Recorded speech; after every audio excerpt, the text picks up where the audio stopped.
Most amusement parks have a hall of mirrors, a traditional attraction.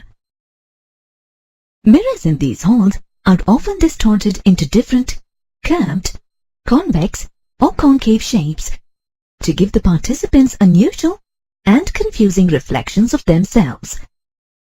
They may see stretched, shrunken or even bloated forms of their images. Sometimes the images are startling and at other times hilariously funny. Thus, the Hall of Mirrors can use properties of spherical mirrors to create an unusually funny experience for visitors. Of course, that's not the only area where spherical mirrors are used. You may be using spherical mirrors in your everyday life without being aware of it. In this lesson, you will learn about types of spherical mirrors and their uses. At the end of this lesson, you will be able to describe spherical mirrors, identify the characteristics of images formed by a convex mirror and concave mirror, and apply the mirror formula and sign convention to find out the relationship between distance of object and image from a mirror. A spherical mirror is made from a part of a hollow sphere of glass. In other words, it is a plain glass bulging inwards or outwards. Spherical mirrors are further classified as convex and concave mirrors. A convex mirror reflects light from its outer spherical surface and has a silver coating on its inner surface. Convex mirrors are usually used as rear-view mirrors in automobiles. A concave mirror reflects light from its inner spherical surface and has a silver coating on its outer surface. Dentists usually use concave mirrors to examine teeth. You need to be familiar with the terminology used in calculations involving spherical mirrors before you get into more detail. Let's start with the center of curvature. Center of curvature, C, is the center of the sphere of which the mirror is a part.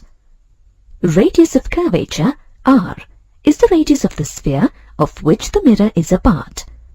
Pole, P, is the geometric center of the spherical mirror. Aperture is the surface of the mirror used for reflection. Principal axis is the line joining the pole and the center of curvature. Principal focus, F, is a point on the principal axis. This is the point where the rays in the reflected beam formed from the incident beam parallel to the principal axis converge. Focal length, F, is the distance of the principal focus from the pole of the mirror.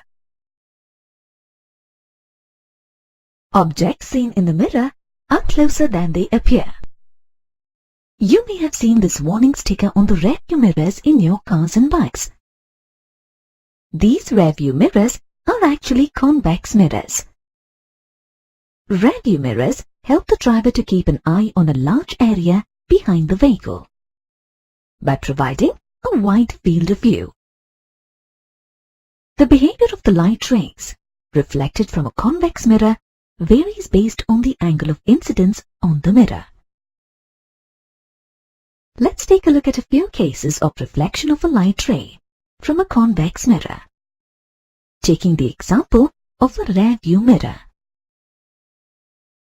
In the first case, incident rays are parallel to the principal axis. In this situation, the reflected rays appear to pass through the focus. In a rear-view mirror, incident rays parallel to the principal axis enables the driver to see the car traveling exactly behind his car. In the second case, let us consider incident rays directed towards the center of curvature. Here, the angle of incidence is 0. Hence, the angle of reflection too is 0. Thus, the reflected rays retrace the path of the incident rays and appear to pass through the center of curvature. This enables the driver to see the parking meter on the other side of the road. Next, look at incident rays that are directed towards the principal focus. The reflected rays go parallel to the principal axis. This is how the driver is able to see the traffic signal which the car has crossed. Finally, if incident rays strike the pole at an angle with the principal axis, the reflected rays also make the same angle with the principal axis. This helps the drivers of two cars traveling alongside to look at each other in the rearview mirror of the car ahead. In concave mirrors, such as a dentist's reflector, the reflection of rays is somewhat different from that in convex mirrors. Concave mirrors help enlarge the images of faraway objects or view objects that you cannot directly see due to their position.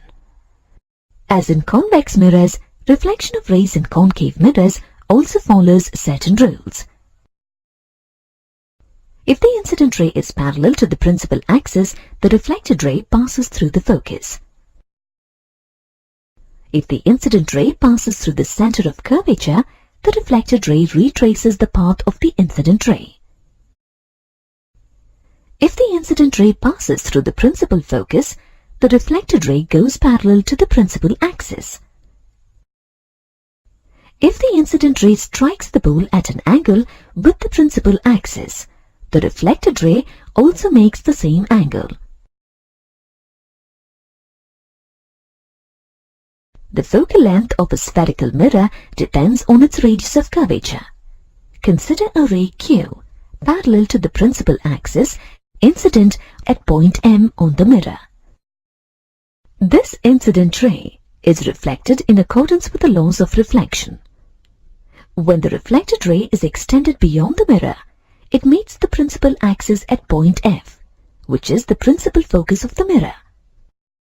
We know that angle I is equal to angle R by the laws of reflection. Angle I is also equal to angle MCF, as they are corresponding angles. Additionally, angle R is equal to angle CMF, as they are vertically opposite angles.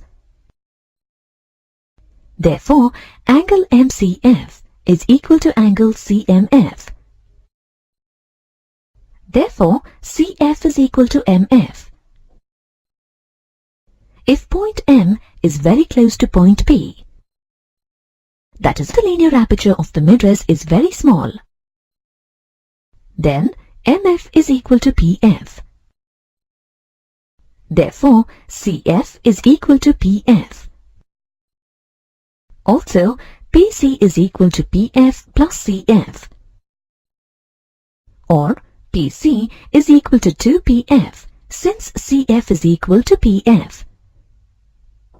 Therefore, R, the radius of curvature of the spherical mirror, is equal to 2PF. But PF is nothing but the focal length of the mirror. Therefore, R is equal to 2F, or F is equal to R divided by 2. Hence, in case of spherical mirrors, the focal length is half the radius of the curvature. When a beam parallel to the principal axis is incident on a convex mirror, its rays diverge. These rays, when produced backwards, appear to diverge from a point known as the principal focus. The image formed by a convex mirror is always erect, virtual, and diminished in size. The location of the object does not affect the characteristics of the image. Thus, as the object approaches the mirror, the image approaches the mirror too, but not proportionately. This is why the rearview mirrors of cars and bikes are made of convex mirrors. When a beam of rays parallel to the principal axis is incident on the reflecting surface of a concave mirror, its rays all converge at a point on the principal axis.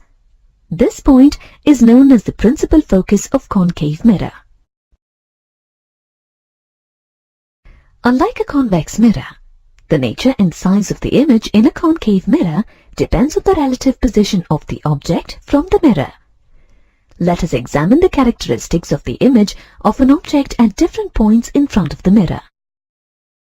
When the object is at an infinite distance, the image is formed at the principal focus F. This image is real, inverted and highly diminished in size. When the object is placed at a finite distance greater than the radius of curvature r, the image is formed between the principal focus F and center of curvature C. This image is real, inverted and diminished in size. When the object is placed at center of curvature C, the image is formed at the same point, that is, at C. This image is real, inverted and equal in size to that of the object. When the object is placed between the principal focus F and the center of curvature C, the image is formed beyond the center of curvature C. The image in this case is real, inverted and magnified. When the object is placed at the principal focus F, the image is formed at infinity. This image is real, inverted and highly magnified. When the object is placed between the principal focus F and the pole P, the image is formed on the side of the mirror that is opposite to the object. The nature of this image is virtual, erect and magnified.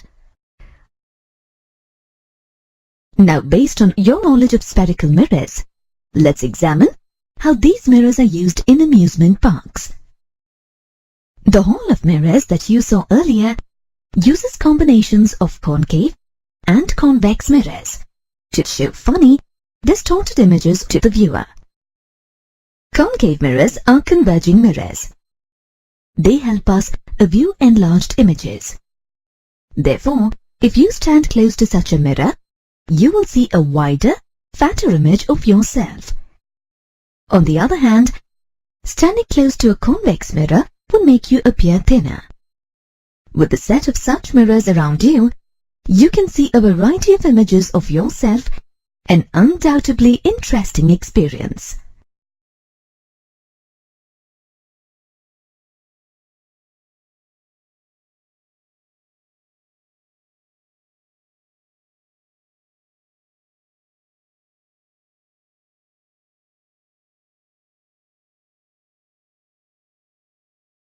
The analysis of properties of images formed in convex and concave mirrors showed us that these mirrors present images that are either smaller or larger than the relevant objects.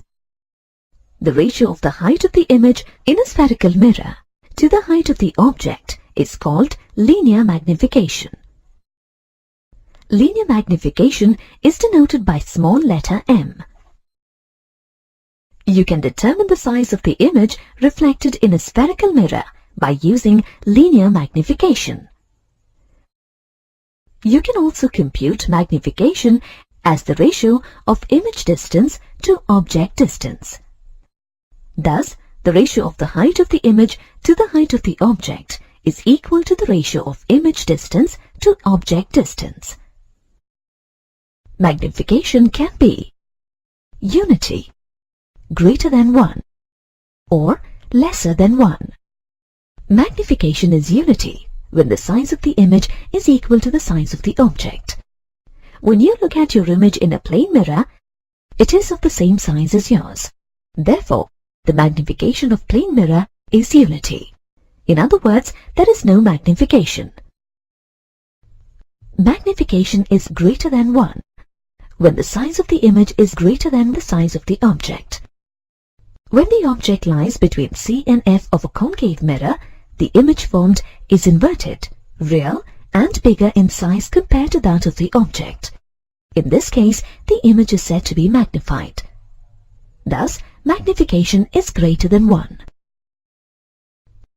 If the object is placed between F and P of a concave mirror, then the image formed is virtual, erect, and bigger than that of the object. Hence, in this case also, the magnification is greater than 1.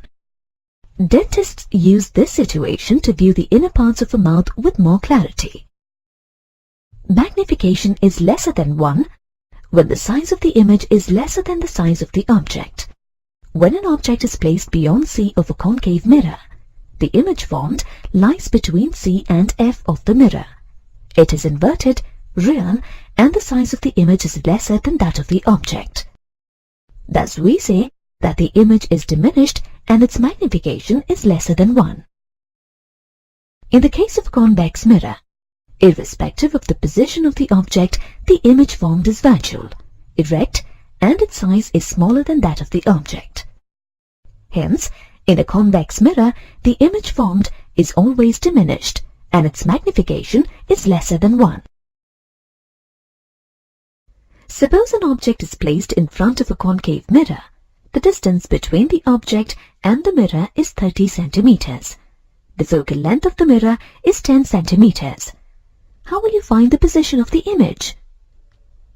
The object distance, image distance, and focal length in a spherical mirror are related.